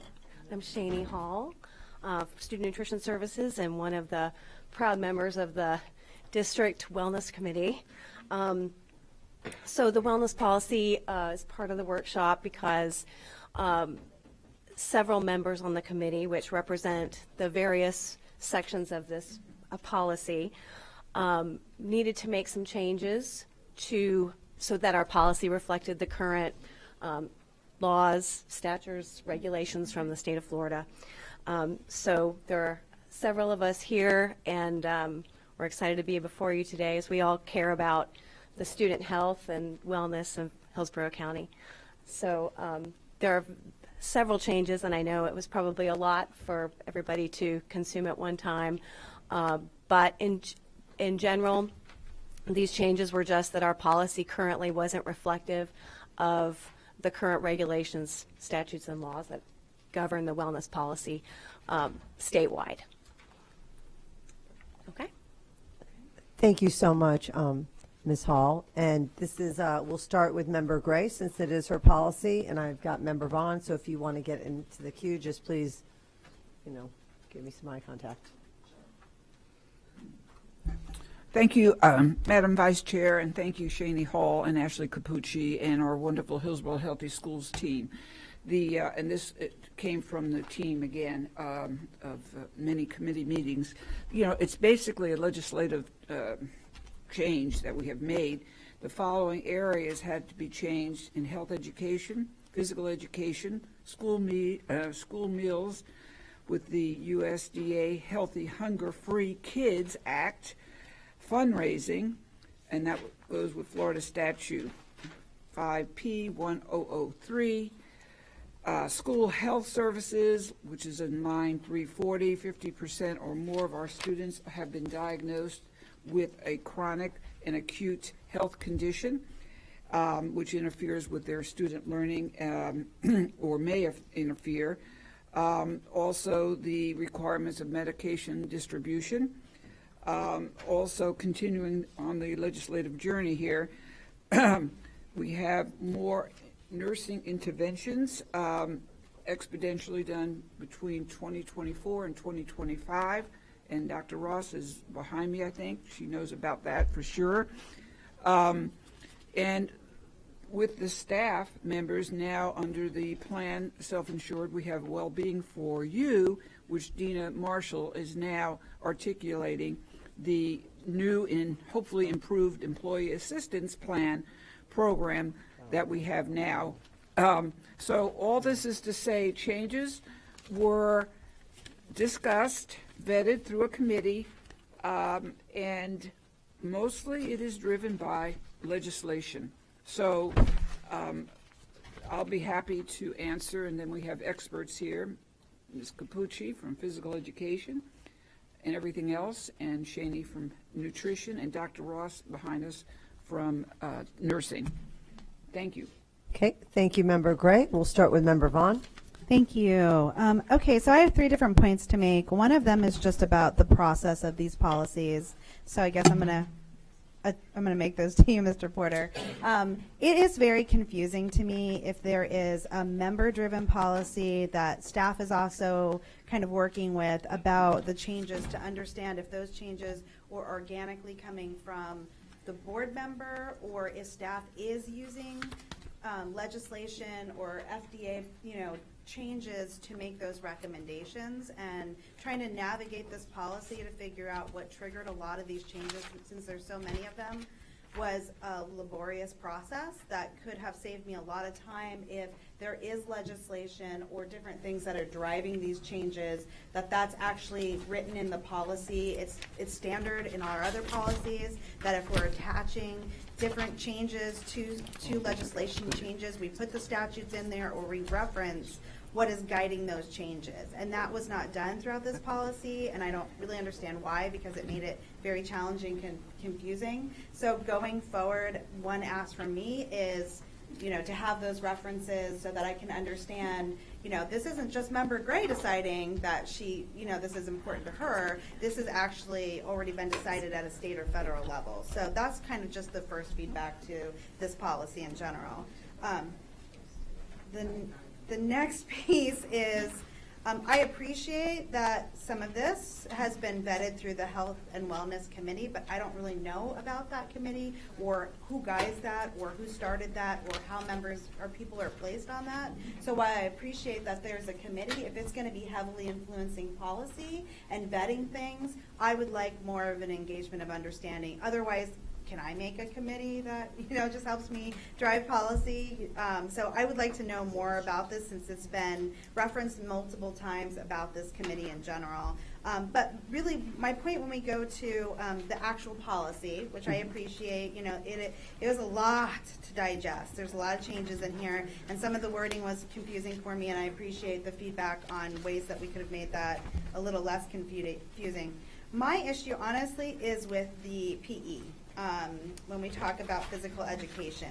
And this isn't necessarily with this policy, but it's the district's response in general to the legislation that, I guess, from my understanding of working through this policy, we're supposed to provide PE in elementary school. And that what we do is some places we provide PE. I don't know if that's in transformation, they have more access to specials, or if there is a unit that we can actually make a PE allocation, then we provide that. But what we're really doing is thrusting the responsibility of providing the state mandated time on our kindergarten teachers who are already overworked and already, you know, we had one that we've referenced who came to our board meeting and just sobbed tears. And here we are saying that there's this legislation that mandates we provide this physical activity, and we're putting it solely on the backs of our kindergarten teachers. And for me, that's problematic. And to hear language around we can't afford to actually honor the statute and make sure that we're providing, you know, and I understand that all teachers are certified to teach PE, but that time with an actual PE teacher is a concern to me, and something that I want further conversation as we talk about either this policy or going forward, that we should be able to allocate, if it's a legislation mandated, actual PE teachers instead of putting that on the backs of our overworked kindergarten teachers. So that was my thought process from this. And that's all that I have to say for now. Thank you. Okay, Member Vaughn, Member Rendon? Thank you, Member Vaughn. You nailed it on the head. I 100% agree. I cannot decipher through this policy because the legislation that's previously been passed, we've already dealt with in policy. There's not been any new legislation from our last policy cycle, so I do not, is there a new policy? Am I missing it? Yes. Member Gray is saying there's new laws that I'm not aware of. If we could just keep the conversation directed instead of crossing. Sure, absolutely. I can speak to the 5P-2.002. What happened in that, no, it was not new legislation, but the Florida Department of Agriculture reached out to all the school nutrition directors and said that they had not been enforcing that, and they brought it up to make sure that we were aware of it and that we were instituting it into our policies. And could you clarify where that is in this policy? Specifically, that's speaking to the food fundraising. So that's under. Sorry, thank you. That speaks to line 237, and then also 247. So on 237, it says that unless sold by the student nutrition program, ready-to-eat combination foods containing meat or meat alternate, grains, hamburgers, pizza may not be sold to students during the school day. Okay, so that's correct. So they can't do a pizza fundraiser, is what you're saying. Correct. During the school day. Yes, that is correct. And so then what was the second line? The second one was, you'll see the changes That's starting what in she's saying, 247. yes. And then on 247. Yes. So then 247, we change, and that just stays the way it is. We eliminated, because 247 fundraising rules for schools are dictated by the Florida statute. So that's the only two pieces, the 10 days, the half hour before, the half hour after, none of these other lines, 251, all the way through. No, all of that as 259. well. All of that is all under 5P-2.002. So the reason I want to get clarification on this is we do, as part of PBIS and some of our other things, where we have Kona Ice on campus. Yes. And they're on campus during school lunch periods. Yes, that is so correct. That would be eliminated through this policy? That's correct, and that was exactly what the state agency was reaching out to all the school nutrition programs about, was because they either had they were not enforcing it as that is written. Correct. Previously, when this policy had been updated with the Smart Snacks federal regulations saying that if anything was to be sold to students during the school day, if it met strict nutritional standards for calories, fat, sugar, and sodium, that it could essentially be sold all throughout the day. Correct. And Kona Ice was one of our many vendors who, in response to that rule, formulated an item that could be sold throughout the school day. Yeah, they eliminated part of their Correct. They don't allow offerings. this. They don't offer it to the students, right? Under this 5P-2.002, now you're looking at School stores one way and food fundraisers another way. School stores and vending machines, which are not fundraisers, if they are selling snacks and things that are Smart Snacks compliant, those may continue to be sold all throughout the day with no exception. But food fundraisers may not be sold, Smart Snacks compliant or not, may not be sold to students until 30 minutes after the conclusion of the last lunch. And that is a big change, and one that even the state agency did not understand it to mean that way, which is what drove that needing to be added. So, yes, there are many, many, many. I've talked at the principals' meetings. We presented it to the regional superintendents first. So I am working with schools. I've also talked to procurement, and I've been added as an approver of all of the fundraising ASAs, so that I can communicate and we can change the times to be in compliance with this So school. where my concern comes is the bigger fundraisers are not the big concerns. With the exception of Kona Ice, realistically, those aren't the big ones. They're not selling butter braids in the middle of the day. Right. But what they are doing is you have orchestras singing Candygrams, Yes. right, during lunchroom. So they would not be, and that's where my question comes in, because the Candygram won't be delivered to the student during that time period, but they'd be sold.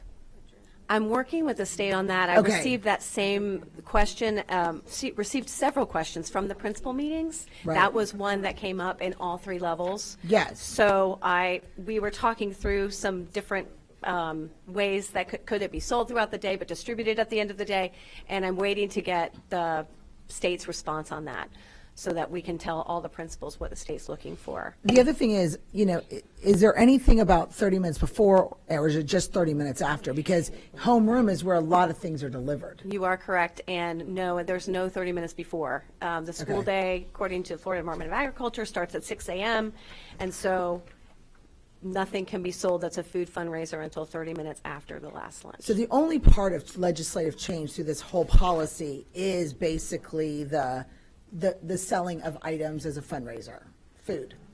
When it comes to the school nutrition portion of it, Yes. Yes. Okay, is there any other aspects over here that we did not change when the laws changed?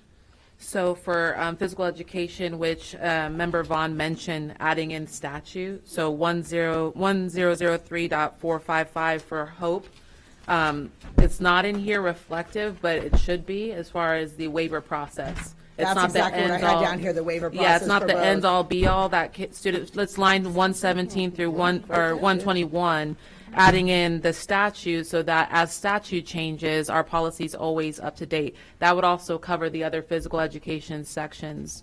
I know that, Two parts of that. Yes. The one part is the waiver, yes. and that is part of statute currently, it's not new. Well, There is- the new part of it is adding in marching band. And so a long time ago, marching band was It's not. included, then taken off, now back included. And so I think adding in that statute, whenever they're taking out, adding in, then we're up to date with statute changes. Correct. So like when I look on page 3 of 9, and I was specifically looking at the lines 107 to 121, that's exactly where I saw there are waivers that the students can be waived from middle school and high school, both, for the physical education piece based upon outside sports, based upon marching band. And so I believe we should have that within this policy, and making sure that we do that. So that's exactly what we're talking about, the waivers, Yeah, right? and I So- completely So agree. I believe we need to add that to this policy because it is something that students, and it's part of our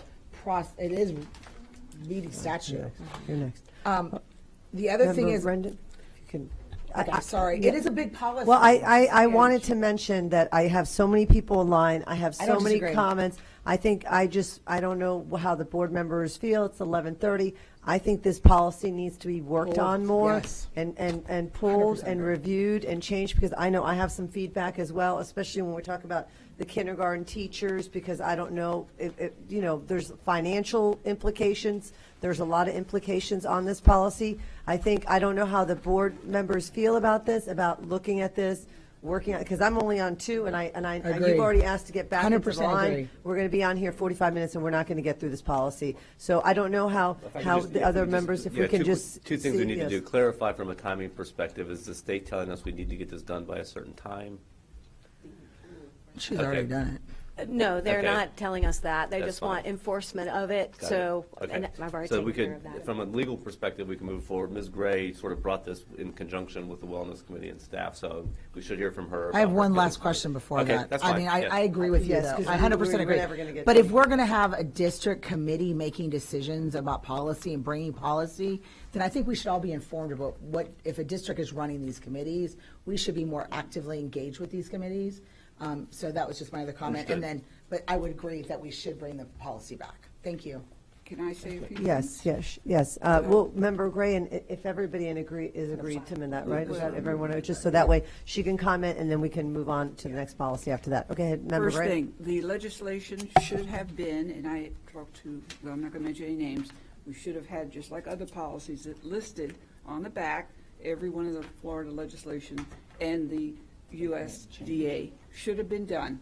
So that is congruent with some of the remarks I heard. Secondly, I think because of the policy's length, it is understandably enough to put it towards another cycle if it's not required. Third, I want to make sure that every one of you are clear about staff members. If we had an analogy just right now that staff members, supervisors or directors cannot help a board member establish policy, then I would suggest Jamie Lewis not help with the fiscal policy. I would suggest Laura Hill not help with her policy. People on this board have for years used, graciously, the staff members have helped us form policy. It is not unusual for this huge policy to have the assistance of a director or a supervisor informing the language. I am not an expert. We have two experts. I think there's So been the some argument that I'm misunderstanding. hearing I don't is- think. That's what I'm Yes. hearing No, from there was a board members. committee that was mentioned. Well, they Okay. are on the committee. Okay, and let's they- get back on track, but I just want to say, just being here, I think there was some misunderstanding. That is not what was stated, because I think we work with the staff to work on policy, and the policy comes from staff. So I think there was a misunderstanding. I don't think that's not what was stated. I don't think that was a misunderstanding. I think this is a very great policy. We appreciate, Member Gray, you bringing this forward. I think we just have to work through some of that, making sure it aligns with the state laws, and also looking at the procedures, and also the fiscal and other things. So I don't think I think that was misunderstanding. So let's go ahead and move on to the next policy. So the next two policies will be heard in conjunction with those because next two policies will be heard together, 2520 and 9130. I don't know that.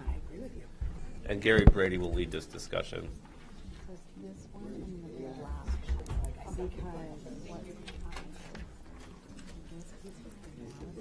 I know. That was a good, yeah, I don't know. Mr. Brady, can you talk about anything but AI, or can you switch topics a second here? Or oh, he's been on all these panels in Tallahassee's AI on the mind.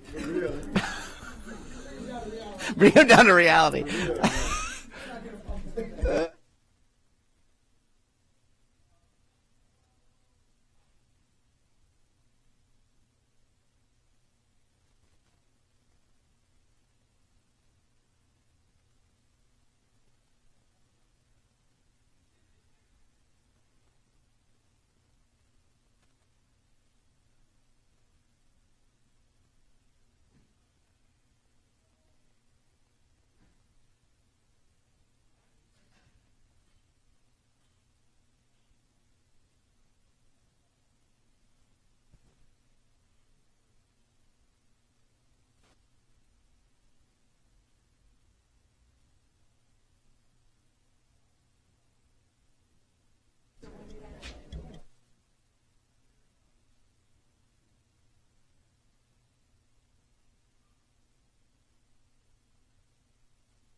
Are we ready to, Mr. Porter, we can ready, Ms. Davis, ready to roll? Sorry, yeah, so Mr. Brady's leading this discussion, so.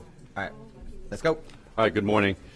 So the revision of the policy is a result of the superintendent's response to the Commissioner of Education's letter. So as a result, we brought the draft of the policy change to the July 22nd board workshop. And at the conclusion of that workshop, the request was made to work on one policy and share the corresponding procedures. So language was stricken from 9130 and added to 2520 in an attempt to create one policy instead of two separate policies. So this was a collaboration between academic services and Mr. Gibson and Ms. Rendon to create one policy.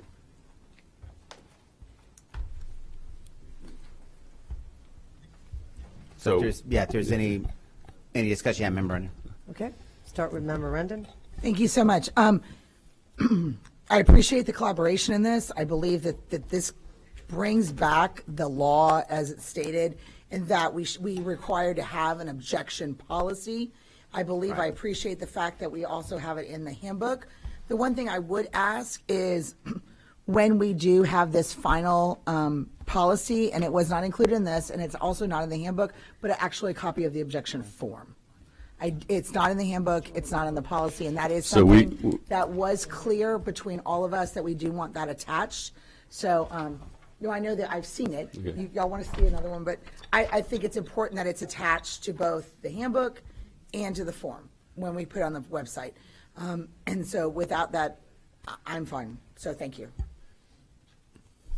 Okay, thank you, Member Rendon. Member Vaughn? Thank you. So I have the same questions and concerns, and I understand that Member Rendon brought this from a much larger statute, and that, she sees this as law, and that's why she's bringing this forward. Again, I've reviewed the larger statute, and I feel like this is a chunk of it that doesn't represent the policy in its entire policy.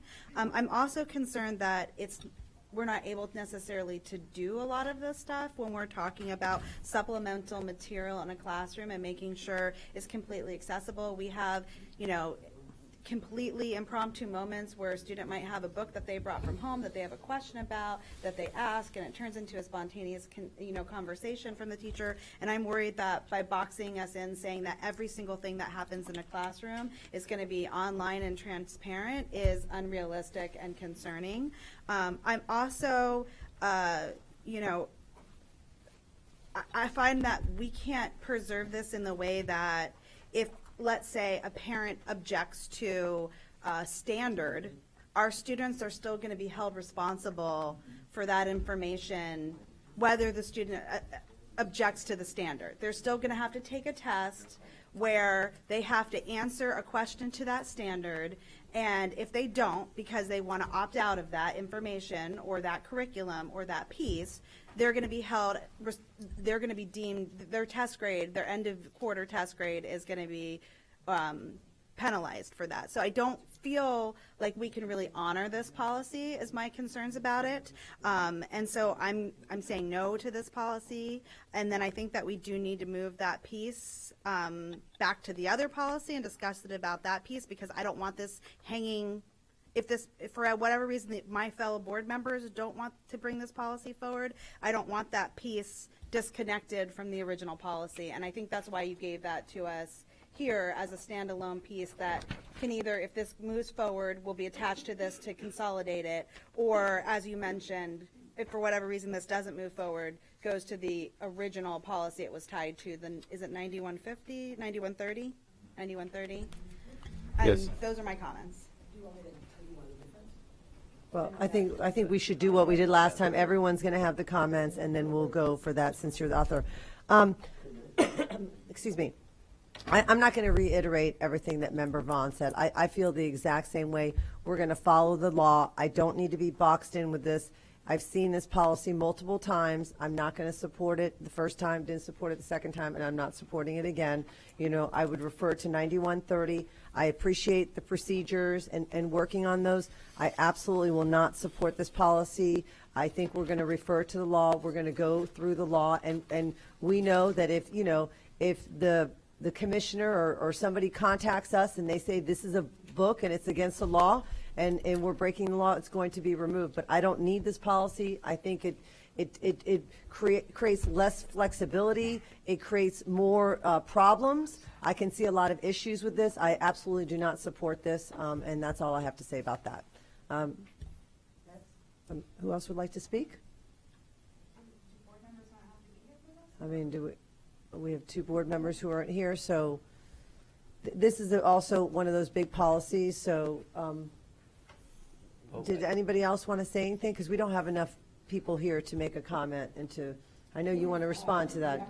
Yeah, so I mean, the purpose of the workshop is whether there's consensus you don't vote here, and so your Yes. input's hugely Yes. important about whether the policy moves forward. Typically, there's consensus. I mean, we don't really pull people. So right now, the board as a group needs to decide whether you want to take this to public hearing and then have a vote against it, if that's your case, or just have it die in committee, so to speak, at the workshop. And Mr. Porter, you can always like engage with the individual board members and find Well, out we have if to be very there's a careful. consensus. I can't be a conduit for the Sunshine Law purposes. No, but we could bring it up, But yeah. that needs to happen here. Like, Okay, There okay. needs to be, going forward from this meeting, the policy is either going to go forward or it's not.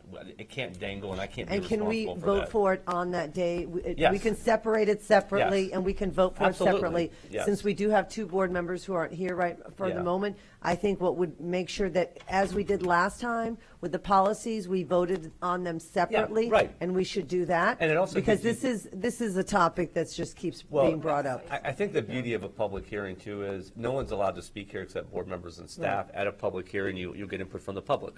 And I think that will help inform the entire board's decision. So given the situation that we have right now, I think from a legal perspective, the best thing to do, let it go forward and you all can vote against it and have it not. Go ahead. No, I'm done. Oh, okay, okay. Okay.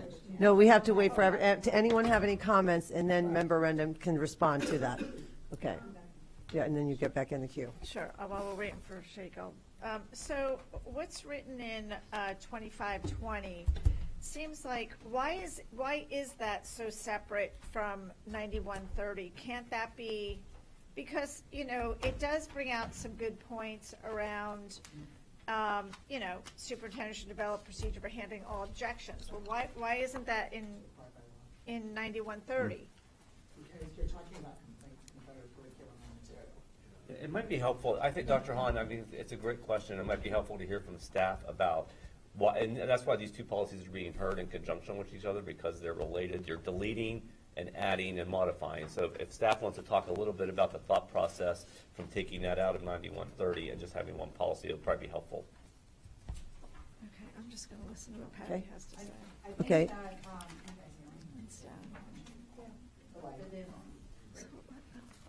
Oh, no, oh my gosh, sorry.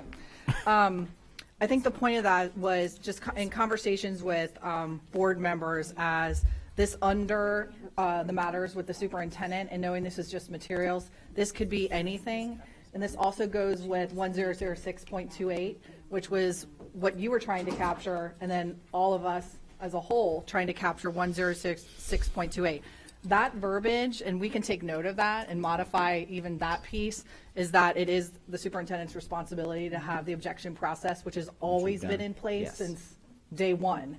So we can certainly look at that language to Mr. Porter's point and add that portion in there, but that is part of 1006.28. Okay. Thank you, Deb Pepe. Okay, Member Vaughn, or did you want to say something first, or Member? Okay, Member Vaughn? Okay. And then- I don't want to hog all the time. So my concern with the way, one, I would rather take consensus right now than going through a whole process of bringing this before a board meeting if we can get consensus right now. Number 2, if it does go forward, what happens if it doesn't pass, if we're keeping this piece? Does it automatically go back to the other one? Right, if the policies are heard together, and if 2520 doesn't pass, then it just doesn't exist, and then if 9130 doesn't pass, it only just stays the same. But if 21, what's this one? 2520. 2520 doesn't pass, this piece of it is then going to go on to, how are we advertising that is my question, right? Because you have to advertise the policies. So we couldn't just put it back on the other one if this doesn't pass. So two things have to happen. If this doesn't, 2520 doesn't pass, and I'm assuming 9130 doesn't pass, then nothing changes. So it changes, not that the language stays the same in both policies. Yeah. What I would like to bring forward, though, is I brought this policy last policy cycle, and how it reads in 9130 is not clear because it says no challenge material. In lines 20 to 23, it makes it more specific to objection material that's objected to. So I am requesting because the way it currently reads, it just says challenge. Excuse me. Says challenged. What I brought forward last policy cycle was change the challenge to objected to, just more clear around objected to material, which is the process that we follow already when they come to the board to board meetings on removal of. That's challenged items. So thank you for bringing. So the original language before many years ago, the policy that the board had was challenged. Then when the state went to win 1006.28, the objectionable material, the policy change just made it more clear that when we're dealing with material that's objectionable, I'm struggling with that word today, it just brings clarity around the policy that connects the two together. Sorry, making a mess of that. Okay, go ahead. So 2520 is for curriculum and books and library materials. It's everything, where 9130 is just any complaint. Even if it's not about curriculum, if it's about a teacher, anything. Where is the? I guess, Mr. Gitlin. We had within there, that's a really good question. Under the superintendent's part with matters regarding the superintendent, there was a subsection that was stricken out that is matters regarding instructional materials. With everything coming up, library media is within instructional materials as well, but it could be, to Patty's earlier point, anything, regardless if it's library or let's say a teacher brings in a supplement and it's objected to. Yeah, but this even says a matter specifically directed toward a staff member. Correct. That is different. So that's in this one. So then there's a whole other section for library books and the objectionable material and process for that. But that's not it. That's not what's before us today. It's not 2130. That's brought for 2530. 2520. Yeah, me Yeah, too. this is too. This is. This is. I think this is very. But wait a minute. We have a policy around objectionable library books material. Yes, we do. That, right? We have that. And so we have a process for that. They fill out the form. It's on our website. It goes to a school committee, then it goes to a district committee, and then it goes to the board. Okay. So that is the procedure. Correct. But are you saying policy 2520 is the policy for that procedure? If we just don't crosstalk, if everybody can just comment and then bring it to the attorneys. I mean, it's just confusing. I'm confused at this point. I mean, I think this is very similar to the wellness policy, where I think this needs, because we're going to refer to the law no matter what. No matter what happens, we're referring to the law. This is another policy that as I said, I know personally I'm not going to support this, but I think we need to bring this back and look at it more, because we're not going to come to a conclusion here in 8 minutes of this. And I think it's only going to create more confusion. Because I think if everyone is feeling confused, and Member Rendon, you may not feel confused, but I think a lot of the other members are feeling confused on the different, I think that we need to look at this. We have the law, referring to the law. If something happens, we have a policy. We don't need to do this today, because this is just, and if all the members, once again, if we can, and I'll let Member Rendon, just like I did Member Gray, to close that up on that. I just need to, see, this is public complaints regarding courses of study, but then it includes library materials. So to me, this is curriculum. If you have an issue with the curriculum, that's how this heading reads. It does not read public complaints regarding courses of study. If you want to include library materials, but I think we need Yeah, and if I could just. And I know Member Gray and Member Washington really wanted to say something. So it's looking like we are going to not move forward with this right now. But let's go, if you'd like to make a comment, I want to give board members an opportunity. Member Gray, and I will obviously, Member Rendon, you'll have a final closing statement. I appreciate the amount of time given for a remark that I have to make on this particular policy. It seems to me, and I'm following Dr. Hahn's thought process, this seems to be a whole separate entity, because what I had to do is I had to figure out if it does correlate with the book policy or what does it correlate with. So when I had on line 16, the objection of materials should be accomplished in a professional, timely manner, I had to figure out what do I refer to the objection? So then I went to the procedure and I figured it out, but there's a disconnect. So one can't lead to the other. And I disagree that this is like the wellness policy, just for point of record, Member Combs. This is a different situation, different subject, so it's not parallel. I thank you all for the work, and I know Member Rendon wants to say a few other things. So Okay. those are I don't follow this at all, so let's negate that. Okay. Yeah, I think we need to break it up for more clarity. Okay. Thank you very much. Member Rendon? I just have a clarification for both the attorneys. So when we put this together, we looked at 1006.28 because only policy we had was a policy regarding the objection of library material. It did not incorporate, and the reason we moved the library material over to this course of study was because in 1006.28, it referred to library material, classroom libraries, as well as instructional material. All three of those are referred to it, so put it under one policy, this policy just states that we are going to follow the law, have an objection, and we are going to have a handbook. If we don't have this, aren't we going to be in violation of not having a policy? Because doesn't the law 1006, both of them, does this not having it, which is why we brought it to the last policy cycle, because the law 1006.28 required us to have the policy.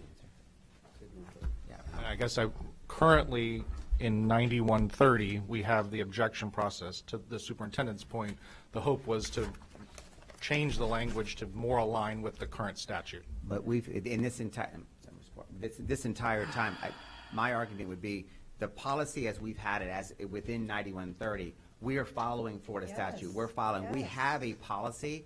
The policy that I brought forward was just to make it a little bit clearer to say, instead of say challenge, said objectionable material.